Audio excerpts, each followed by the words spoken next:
श्री गुरुवे नमः। गुरुर्ब्रह्मा गुरुर्विष्णु गुरुर्देवो महेश्वरः। गुरुर्साक्षात् परं ब्रह्म तस्मै श्री गुरुवे नमः। ओम सहना भवतु सहनो भुनक्तु सह वीर्यं करवावहै तेजस्विनावधीतमस्तु मा विद्वेषावहै। ओम शांति शांति शांति। ओम प्रणाम। भगवान स्वामी अखंडानंद सरस्वती जी महाराज जी द्वारा विरचित साधना और ब्रह्मानुभूति से हमारा टॉपिक चल रहा है भगवान अपौरुषता का अभिप्राय। तो स्वामी जी बता रहे हैं कि भाई जब तक जो है ज्ञान के स्वरूप का ठीक ठीक विचार ना किया जाएगा तब तक उपनिषद क्या है ये बात जो है वो स्पष्ट नहीं हो सकेगी। तो इसके लिए स्वामी जी ने 12 बातें बताई हैं जिसमें से हमारी 6 बातें हो गई हैं। तो पहली बात है कि भाई ज्ञान जो है वो स्वतः प्रमाण है, परता प्रमाण नहीं है। दूसरी बात में स्वामी जी ने बताया कि ज्ञान जो है स्वयं प्रकाशित है।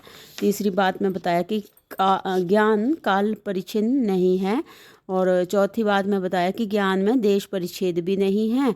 और पांचवी बात में स्वामी जी ने बताया कि विषय परिच्छेद भी ज्ञान का परिच्छेदक नहीं है।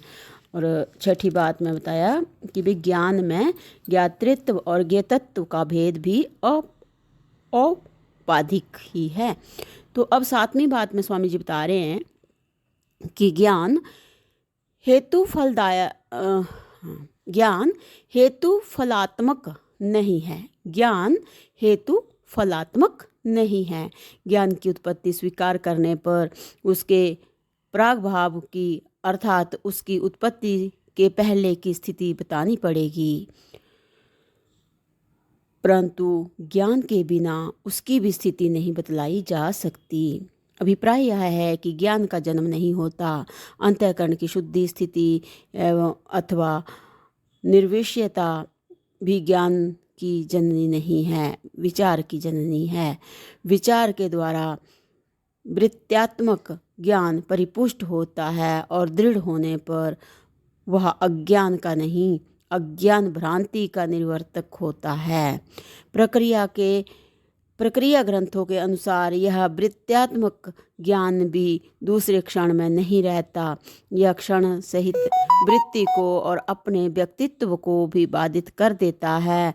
जब वह स्वयं बाधित होता है तब कोई अपना कार्य या फल छोड़कर बाधित हो और वह ज्ञान वृत्ति की निवृत्ति के अनंत रहे तब तो द्वैत बना ही रहा।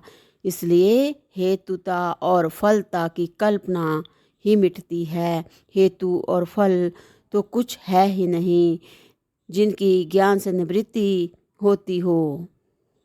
हेतु और फल तो कुछ है ही नहीं जिनकी ज्ञान से निवृत्ति होती हो। अज्ञात घट के उपादान कारण मृत्तिका के समान जगत का उपादान नहीं है। वह तो जगत की व्यवस्था की सिद्धि के लिए कल्पित है। अज्ञान है यह कल्पना भी ज्ञान का विवर्त ही है। अज्ञान है यह जो कल्पना है ये भी ज्ञान का विवर्त ही है। इसलिए ज्ञान वृत्ति से अज्ञान का ध्वंस नहीं होता, प्रत्युत कल्पना ही बाधित होती है। या यह निवर्तक भाव की कल्पना अविचार दशा में ही है। ज्ञान दृष्टि से हेतु फलात्मक भेद सर्वथा ही असिद्ध है। आठवीं बात में स्वामी जी बता रहे हैं कि ज्ञान में यथार्थ अयथार्थ और प्रोक्ष अप्रोक्ष का भेद नहीं है। यथार्थ अयथार्थ और प्रोक्ष अप्रोक्ष का भेद नहीं है। व्यवहार में जो ज्ञान में यथार्थता आदि भेद किए जाते हैं यदि वास्तव में विचार करके देखें तो कल्पित विषयगत भेद ही ज्ञान पर आरोपित होते हैं। स्वप्न का हाथी झूठा है, परंतु स्वप्न में हाथी का देखना झूठा नहीं है। हाथी नहीं था हमारी जागृतकालीन स्मृति का यही स्वरूप है। हाथी देखा ही नहीं था, यह नहीं। हाथी की असत्ता ज्ञान की असत्ता की प्रयोजक नहीं हो सकती। अविचार दशा में हाथी की अयथार्थता का आरोप ज्ञान पर कर दिया जाता है। इसी प्रकार ज्ञान की प्रोक्षता भी विचारणीय है। प्रोक्ष अप्रोक्ष का भेद घटादि पदार्थों में मान लें। पृथ्वी पर घट है और अंतःकरण में ज्ञान, तब भी तो घट ज्ञान अपने कर्ण में ही रहा, उसकी प्रोक्षता कहाँ हुई? घटगत प्रोक्षता का ही आरोप ज्ञान पर हुआ। यह तो छोटी बात है। आश्रित्व विषयत्व आदि विभाग से रहित अद्वितीय चित स्वरूप ज्ञान में अयथार्थता और प्रोक्षता की कथा का कोई प्रसंग ही नहीं है। 9वीं बात में स्वामी जी बता रहे हैं कि ज्ञान जो है वो सर्वथा अबाध्य है। ज्ञान का कोई भी प्रतियोगी या विरोधी नहीं है। स्वयं अज्ञान भी ज्ञान के द्वारा ही प्रकाशित होता है। अज्ञान, स्वामी जी बता रहे हैं कि स्वयं अज्ञान भी ज्ञान के द्वारा ही प्रकाशित होता है। मैं यज्ञ हूँ, यह भाव भी एक प्रकार का ज्ञान ही है। ज्ञान में यह प्रकार भेद ही भी विचार न करने से जान पड़ता है। करने का तात्पर्य यह है कि संधिहीन होने के कारण ज्ञान और अज्ञान का भेद कल्पित है, इसलिए अज्ञान ज्ञान का बाद नहीं कर सकता।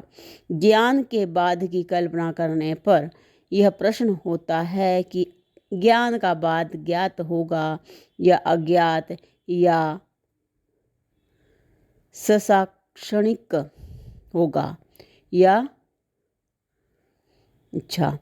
ससाक्षिक होगा या निसाक्षिक। अज्ञात और असाक्षिक होने पर ज्ञान का बाद होने में कोई प्रमाण नहीं है। ज्ञात और ससाक्षिक स्वीकार करने पर ज्ञान की सत्ता, ज्ञान स्वरूप सत्य, अक्षुण्ण एवं अखंड सिद्ध हो जाती है। तो आगे 10वीं बात में स्वामी जी बता रहे हैं कि ज्ञान का स्वरूप अनिर्वचनीय है। तो भगवान इससे आगे की जो व्याख्या है वो हम अगले सत्संग से कंटिन्यू करते हैं। प्रणाम भगवान। ओम शांति ही शांति ही शांति ही। ओम।